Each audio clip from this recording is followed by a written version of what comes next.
La dynastie mérovingienne occupe une place singulière dans l'histoire de la France et de l'Europe occidentale. S'étendant du Var au milieu du 8e siècle, elle incarne le passage d'un monde romain en déclin à un Moyen-Âge en gestation, où se construisent de nouvelles structures politiques, religieuses et sociales. Les rois mérovingiens, souvent surnommés les rois chevelus, fondèrent les bases du futur royaume de France, tout en restant marqués par des traditions germaniques et un héritage romain encore vivant. Leur règne est celui d'une époque charnière, faite de conquêtes, de divisions, de réformes religieuses et d'une lente évolution vers une nouvelle forme d'État. #Fry. Les origines mythiques et l'ascension de la dynastie.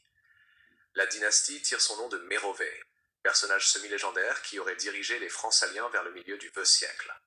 Son existence demeure incertaine, mais il occupe une fonction symbolique, celle de l'ancêtre fondateur. Les chroniqueurs du Haut Moyen-Âge, notamment Grégoire de Tours, racontent qu'il aurait été issu d'une union miraculeuse entre sa mère et une créature marine, le Kynodore. Cette légende reflète une époque où le pouvoir politique se légitimait par le recours au merveilleux et au divin. Le véritable fondateur du pouvoir mérovingien est toutefois Clovis Ier, 481-511. Successeur de Childéric Ier, il sut fédérer les tribus franques et entreprit une politique d'expansion rapide. Sa victoire contre Syagrius à Soissons, 486, marqua la fin de l'ultime enclave gallo-romaine indépendante. En 496, après sa victoire à Tolbia contre les Alamans, il se convertit au christianisme catholique, un choix décisif qui lui permit de s'allier avec l'Église de Rome et les populations gallo-romaines, massivement chrétiennes. Le baptême de Clovis, célébré à Reims, devint un acte fondateur de l'histoire de France. L'apogée mérovingien, royaume en expansion. Sous Clovis et ses fils, le royaume franc connut une expansion spectaculaire. Les Mérovingiens annexèrent la Gaule entière, soumirent les Wisigoths à Vouillé, 507, les Burgondes, les Alamans et progressivement la Provence. À la mort de Clovis, le royaume fut partagé entre ses fils selon la tradition franque. Cette pratique de partage héréditaire engendra des divisions mais permit également l'enracinement des lignées royales dans plusieurs grandes régions, Neustrie, Austrasie, Bourgogne et Aquitaine. Durant le XVIe siècle, des figures comme Clotaire Ier et Dagobert Ier parvinrent à réunifier le royaume.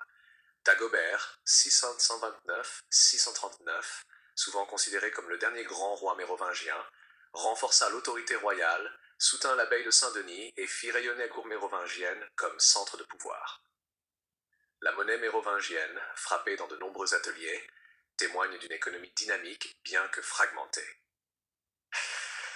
Une société en transformation, le règne mérovingien s'accompagna d'une lente fusion entre les traditions germaniques et l'héritage romain.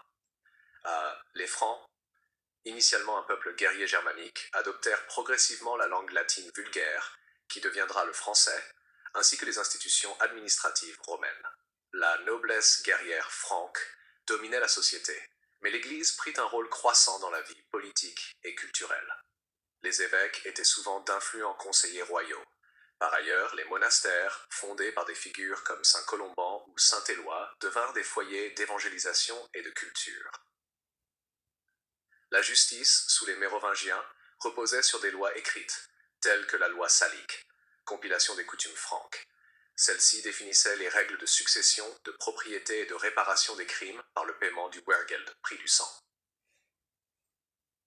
Les faiblesses du système dynastique. Malgré leur puissance initiale, les Mérovingiens souffrirent de plusieurs faiblesses structurelles. Le partage du royaume entre les héritiers entraîna des guerres fratricides quasi permanentes. Les reines, souvent issues de grandes familles aristocratiques, jouèrent un rôle politique important, parfois en attisant les rivalités.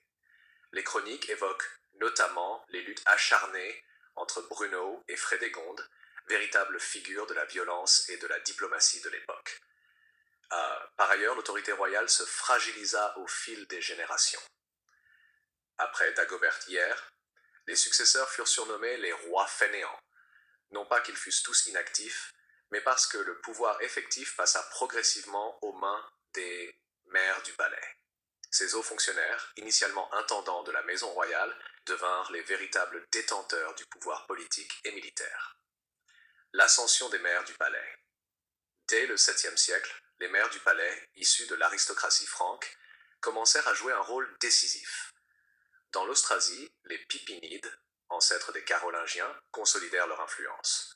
Pépin d'Herstal, puis son fils Charles Martel, réussirent à diriger de facto le royaume tout en maintenant en place les rois mérovingiens comme figure symbolique.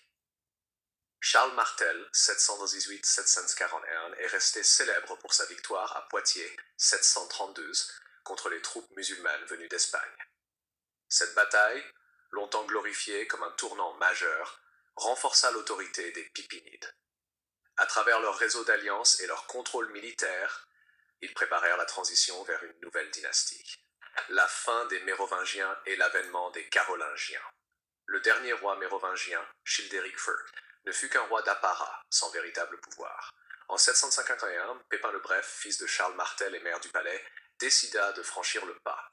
Avec l'accord du pape Zachary, il déposa Childéric et se fit sacrer roi des Francs.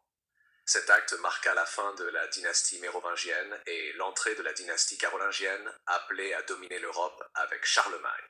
Le transfert de légitimité fut renforcé par l'onction papale, ce qui associa désormais la monarchie franque à une mission sacrée. Les Mérovingiens, réduits à l'oubli, furent néanmoins considérés comme les fondateurs de la royauté franque. Héritage et mémoire des Mérovingiens. Bien que souvent dénigrés par les chroniqueurs carolingiens, qui avaient intérêt à les présenter comme des rois faibles, les Mérovingiens laissèrent une empreinte durable. Ils unifièrent un vaste territoire couvrant la Gaule, amorcèrent la christianisation en profondeur de ces régions et posèrent les bases de la monarchie française. Leur surnom de roi chevelu vient de la coutume germanique selon laquelle la chevelure symbolisait la force et la légitimité royale. Couper les cheveux d'un roi mérovingien revenait à le déposer. Cette tradition contribua à nourrir leur image dans l'imaginaire collectif. De plus, l'époque mérovingienne vit un renouveau artistique et funéraire. Les sépultures riches, comme celle de Childéric Ier à Tournai, témoignent d'un art combinant influences romaines et germaniques. L'archéologie a révélé des bijoux, armes et objets liturgiques qui traduisent un monde en transition. Conclusion.